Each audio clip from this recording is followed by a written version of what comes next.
ఎవడి చెరువును కబ్జా చేసిన కేడి కళ్యాణ్ అని చెప్పి పొయ్యాడి పోయినాం. చెరువును కబ్జా అనే పదం ఎట్లా వాడతామని కొంతమంది అంటున్నారు.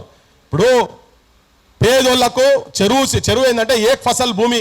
ఒకవేళ ఇచ్చిన ఆ ఊరోళ్లకు అక్కడ ఉండేటువంటి వాళ్లకు పొట్టకూటికి లేకుండా ఉండి తిండి గింజలు లేకుండా ఉండి సాగు బతుకులలో ఉంటే ఒక్క పంట వేసుకుంటందుకు వానాకాలం పంట వేసుకుంటందుకు రాసిచ్చేటువంటి భూమి అది.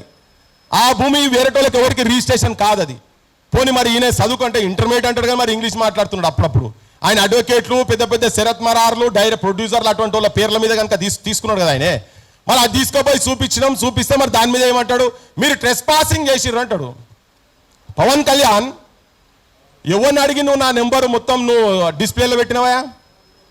నా నెంబర్ నా ప్రైవేట్ నెంబర్ నువ్వు కేసులు పెడతా అంటున్నావు కదా, బరాబర్ పెట్టాలి నువ్వు ఆ భూమి మీదకి నా మీద రఘు మీద సీను మీద ఒక 35-40 మంది పోయినాం మేము. ఎస్, దండయాత్రనే చేసినాం. నువ్వు మా చెరువు కాపాడుతందుకు, మా నేల తల్లి, మా నీళ్లను, మా చెరువులను, మా బతుకమ్మ ఆడేటువంటి నా జాగలకు మేము పోయినాం.